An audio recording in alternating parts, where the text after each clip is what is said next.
I forgot exactly how Jennifer and I met, but somehow we got to communicate with each other. I saw that she was a school teacher. She maybe saw that I helped a lot of people in the field. I don't know, but we had a instant mutual respect for each other. I love that she was a teacher. I could tell she loved her kids with a passion. I know that COVID has really slowed everything up over there. And then I found out that she was making modules, and over there, modules are basically books. When she said she's making modules, I thought it was something computer related or something. I didn't know what the hell it was. And then she shows them to me, and she was making them, and she would sell them to some families, and then families that couldn't afford them, she'd make them for them for free to make sure that they had some educational materials until they could get some help with schooling and shit like that. So here she knows I'm helping people in the Philippines. She's helping young children in the Philippines. I think ages 4 to 6, 4 to 7, something like that. Most of the kids she was helping were very young. So I'm chatting with her one day, wondering how I can get involved in that and what can we do? What schools can we hook up with? What can we do to help kids there too? And she's explaining to me how to do it and where some of the schools are. Some of them are a pretty good ride from where she lives, but there were other schools there that we could help get the kids what they need. Jennifer primarily gets the kids modules that she makes herself, flashcards, crayons, coloring books, things like that. Things that 4 to 6-year-old kids would like to have. And as a matter of fact, when she went to visit Princess, she took flashcards, books, modules, and crayons with her and gave them to needy kids in that area as well. So I knew Jennifer had a great heart. And so I immediately fell in love with that part of her. I mean, it was just great. And she knew that I was a good person and liked helping people in need. So we had an instant connection with each other doing that. So the more we talk, the more we learn a little bit more about each other. And then, hey, are you married? Yeah, I'm married, but yeah, I'm separated. Well, do you have any kids? Yeah, I've got, at the time, I think Princess was 11. She hadn't turned 12 yet. Oh, really? Well, when's your daughter's birthday? And forgive me for forgetting the date, but it was in October. I can't remember if it was October 5th. It was in October. Maybe it was October 5th. Forgive me for forgetting that. If we see her commenting, she's going to bitch me out for forgetting her kid's birthday. But it was in October. And I said, yeah. I said, well, where's your daughter at? Oh, she's not here. And then as I pried and got nosy and asked more questions, she explained to me that she had been separated for her daughter for over 2 years, damn near 3 years, I guess. And I know the reasons why. They're very personal, mainly to do with a jealous piece of shit husband. I mean, to give my opinion on it. And, you know, she was the one working. She was the one making money. And she basically had to remove herself from that situation. And she was terrified to take her daughter with her because of the problems it could have caused. And even her own family was concerned about it. So for the good of her child, for the good of her health and situation, she deemed it was a good idea that she had to go. Well, then she lost contact because apparently the husband moved or whatever and didn't tell them where they moved to. Through some help through family and friends and school teachers that we reached out to in the area, we were able to find her. And because I told her, even before I knew any of this shit, I said, let me tell you something. I said, I know if I had lost connection with Chris over some of the shit that you're going through, and this shit is deeper than you guys know. I've told really about as much about it as I can tell. Probably shouldn't have even told that much, but I want you guys to have a bit of an understanding as to what's going on. She didn't abandon her kid. She was doing everything she can to stay in touch and was working, providing money for the family. She was only a couple hours away at that time. Many women in the Philippines are the only ones that work. Maybe because they're better educated, maybe just because they're better people in general. But many times the women are the ones that work, and they go, it's called, we go abroad. And that means they either come to America to work, Saudi Arabia, the United Kingdom, China, and what's that rich ass? There's some rich ass fucking city or country that's basically an island upon itself, and all the rich motherfuckers. Dubai. Many Filipino women go to those places to work. Many times they're mistreated like shit. There was one Filipino girl that went to Dubai to work for a family. Didn't go well, horribly mistreated. They were given 1 hour off a day. They could only use their cell phones 1 hour a day during the time they were off. The other 23 hours, they were expected to be on call, servicing the people that they were working for, making maybe a little more than they were making in the Philippines. Maybe they were making 8,000 pesos in the Philippines, and over there, maybe they're making 20,000 if they're lucky in some cases. Still not a lot of money, especially for what the fuck they're being put through. And they're working for rich motherfuckers on top of it who are paying them next to nothing. So many women go abroad, work in these horrible fucking situations to provide for their children. Many of them leave behind 1, 2, as many as 5 kids in some cases.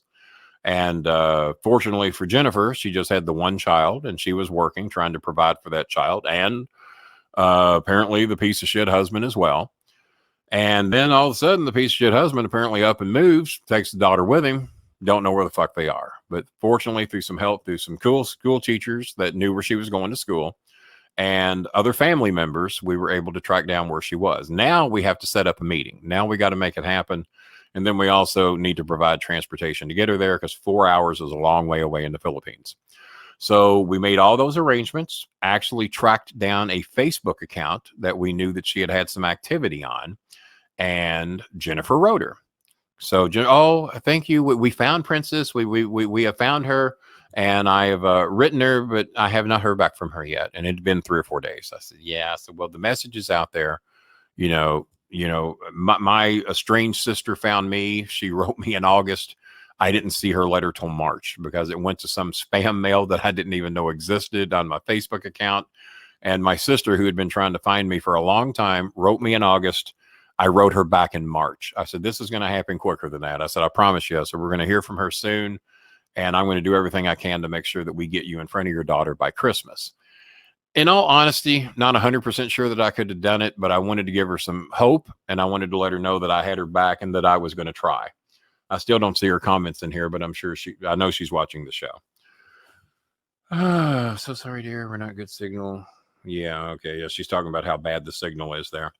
So she writes back. Jennifer contacts me, and she's sending me screenshots of their conversation. Big fucking tears on both of them. The cute little princess. Her birthday's coming up very soon. So we found her before October the 5th. I think her birthday's October 5th, but if I'm wrong by a few days, excuse me. I got to remember a lot of birthdays. So we found her. The contact has been made. She sends me the screenshots.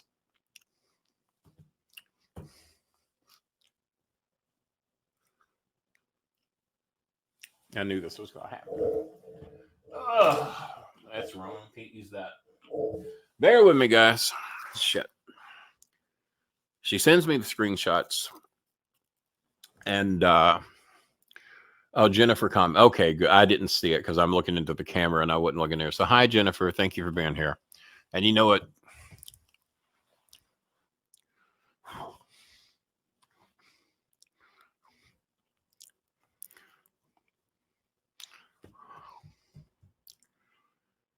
It's not an easy story for me to tell because I know how happy it made her and Princess.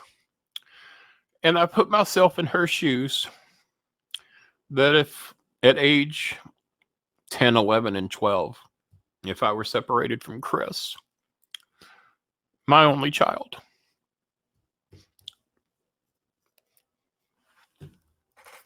how I would have felt. And that day alone was pretty special. She shared the pictures with me, and she got the video chat with her, and I think she got the video chat with her again in 2 or 3 days. And then about every 2 or 3 days, they're able to video chat with each other, and she's having to borrow a relative's phone to be able to do that. I'm sorry, guys. You fuckers know I cry like a baby all the time. And it's not tears of sadness. It's tears of happiness. And knowing what it's done for Jennifer and her daughter, Princess. So that initial contact was made. And the goal was to try to get them together by Christmas. I'm not seeing the comments because I'll just cry more. I'll look at them in a little bit. And Jennifer, I hope you understand. You remember how it was when we chatted about this, and then we made arrangements for the travel and to get you there, and so that you could get her some school supplies and, and ice cream, because Jennifer had showed her all the kids fed ice cream. She wanted ice cream too.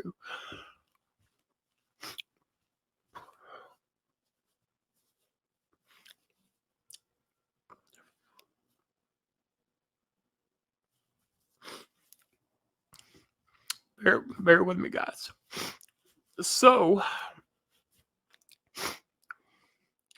I know it kills some of you to see me cry, but it's not for a bad reason. It's not like when my mom died. It's for a good reason. So I thought we was going to make arrangements to get her there by Christmas. That was the goal. And fortunately, through some assistance with some relatives that live close by, we made arrangements, because we didn't really want the father knowing too much about it. We didn't want him fucking it up. And we thought that we were going to get approval for between 1 and 3 days, because it's real strict in the Philippines with travel. You have to get a permission, a certificate. You got to be tested and everything before they will let you get on a bus, tricycle, or a jeepney to leave your province. I mean, you can pretty much travel around the city, but it's one person per family. You got to have a certificate certified by the government. So she had to get special permission from the government in order to do this. So together we irked as many people as we could to get this approval done, to explain to them the seriousness of it. This is a mom that's been separated from her daughter for quite some time, well over 2 years. And we want to make sure she can go. And we thought we were going to get 3 days. They originally only approved 1 day. She was going to have to get up at 6 o'clock in the morning, catch a ride at 7, travel 4 hours there, meet with her daughter for a little bit, get on a jeepney and or a bus, and come 4 hours back. That would have been fucking torture. If that's the way, I would have got to go see Chris. And I didn't want her to do that. I wanted her to have more time. So we appealed to the government, and we got her 3 days. But if she went for 3 days, she had to come back in quarantine for 14 days, which is difficult to do your work, make any money, eat food, all that shit. So we had to raise some extra money so that I could make sure that she could do that. So we got her approved for 3 days. And then Jennifer herself made a call when she got there. She says, I don't want to leave in 3 days. I'm going to try to stay for 5. So we got that approved. Still got a quarantine for 14 days when you get back. So then Jennifer made an appeal to the government and said, hey, this is my daughter. I've been separated from her for a long time. Can I stay 14 days? Can I just quarantine here? Being as I have to quarantine anyway, can I just quarantine here and be with my daughter for 14 days?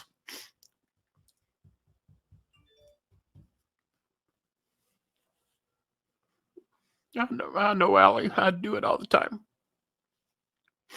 I'm sure Cornet's laughing somewhere. Fuck him. And my haters. They love it. Fuck them all. I don't care. If I had my eggnog, I'd go off on all of them. So we got it approved for 14 days. I raised some more money so she wouldn't have to worry about that, so that we could provide her transportation, make sure that she had food for her and her daughter to cover for the 14 days. And basically, I came up with the idea to tell the government, hey, I'm stranded down here. It costs, and they did. They charged her double to go there, what they told her. It was twice the money they told her to go there, twice the money to come back. I said, tell the government that they double charged you because of COVID. Less people on a bus, charge you more to go. I said, tell the government that you can't get back. You physically cannot get back until you can get more money raised. Tell them that you have a friend in America who's helping you raise the money, and I'll come back as soon as he can raise the money. He assured me that I would be back in 14 to 15 days. The government went along with that, said that that was fine, that they understood the situation. So she gets to stay until November. It's either the 8th or the 9th. And I think she has to be aboarding transportation by November the 9th to come back. And when she got there, she celebrated the first several minutes with her daughter herself. And I want you to know that Jennifer video calls me at about 2:30 in the morning my time, 2:30 in the afternoon their time. And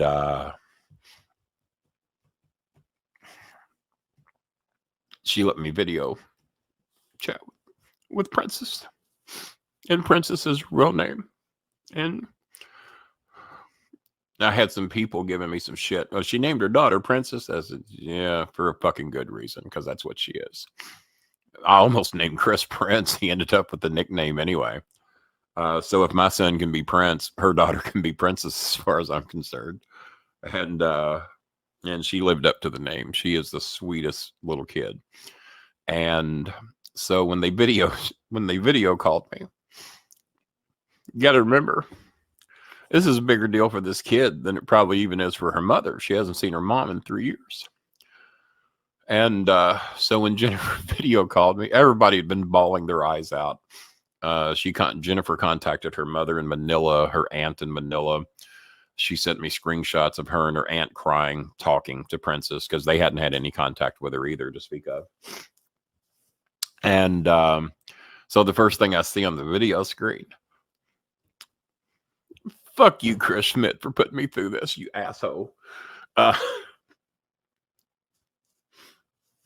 You got this for fucking $10, you son of a bitch.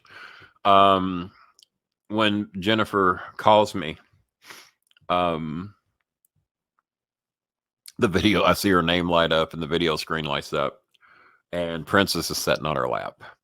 Both of them crying because they hadn't been together 20 minutes, but she wanted to share that moment with me. I said, please, when you get there, will you have your friend Grace, who's also a school teacher, and we're helping some of her kids too, her students. I think she has a daughter or a son. I can't remember. I think a daughter. And but she found out what we were doing for kids with ice cream. And I think the second or third day there, we fed like 48 kids ice cream there too. And including Princess, who finally got to participate in the ice cream. And we got Princess Dunkin' Donuts. Dunkin' Donuts are apparently a big thing there. So their first day together, they got Dunkin' Donuts, they got ice cream. There was a ice cream truck that made a special trip there to do this for us. And that was pretty cool to get to see that. But 4 hours south of where Jennifer lives, we were able to provide, I don't know what time it is, but I guarantee I'm over. Fuck it. We'll go over.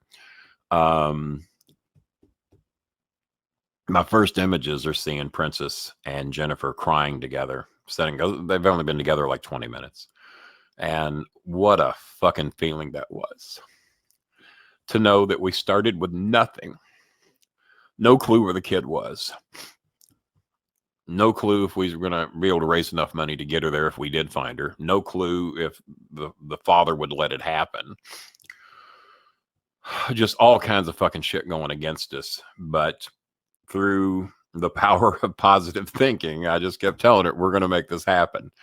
Not knowing that we could, but I knew I wasn't going to quit trying, and I knew she wouldn't quit trying either. Once we planted the seed, like, hey, this ain't right. You got as much right to that your daughter as he does. Fuck him. And I really would like to meet him one day. I really would. That'd be a thrill.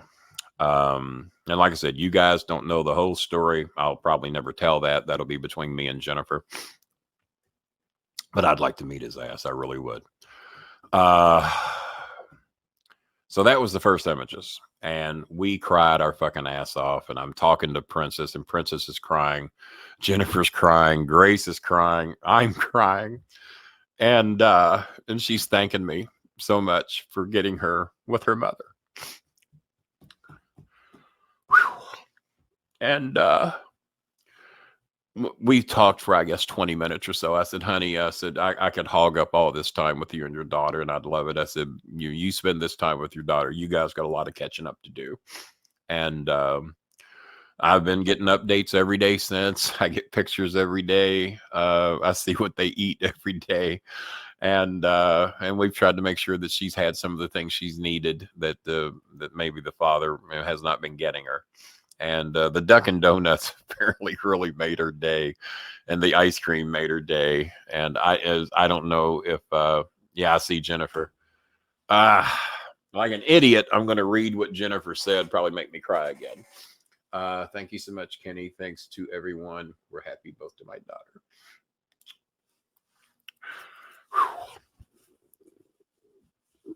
And you know you're welcome. And I knew my fans would help. And I didn't even give them a fraction of the story as to what we were trying to do. And I knew eventually we'd tell the story.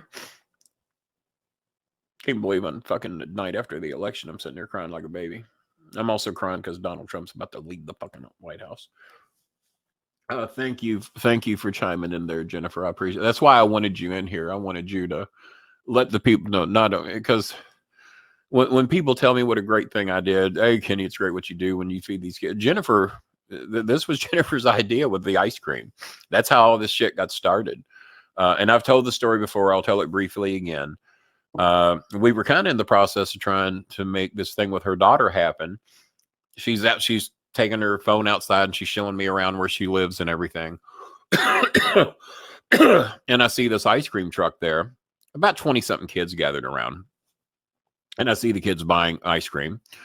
And I said, really? I said, y'all got ice cream trucks there? I said, that's pretty cool. I said, it takes me back to my day. And the ice cream truck is a tricycle converted into an ice cream truck.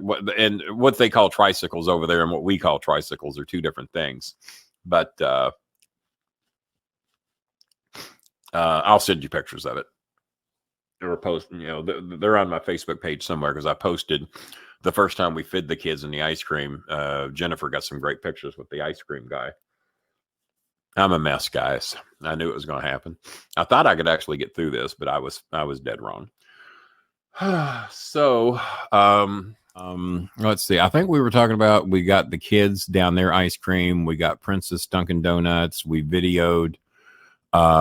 They took video and did a live phone call with me for when she saw Princess for like the first time. Maybe 20 minutes into their visit, something like that. And so just about every day, every other day, they will call me, write me, take a bunch of pictures. I'll post a lot of them on Facebook. And I kind of did it without asking her permission. I said, I hope it's okay that you don't mind me posting those pictures. She said, no. She said, it was your fans that helped me be able to be back with her. No, please share it. So, oh God, I'm just emotionally and physically drained right now, guys. So I'm not going to go much longer. There's going to be a bit of a gap in the show that I'll see if James Harwood can cut that out of there. And it's about 12:30 right now. But yeah, we got it approved where she could stay the 14 days. We've got her covered on food. We got her covered on transportation. She might have to quarantine 14 days when she gets back. They didn't really make that real clear. She said, I want to quarantine here. We don't know if that's an option. My guess is that it won't be. So we're trying to raise enough money to make sure she's got food for the 14 days. I'm thinking, shit, if we even sent her $60, it would cover that. But we also got to cover her rent, which you ain't going to believe this, guys, but I'm almost embarrassed to tell you, I think her rent is 2,500 pesos a month or something like that. That's, fuck, what is that? That's $50. Rent's cheap there. In some places, I mean, you can go to Makati and you can spend as much money as I spend here.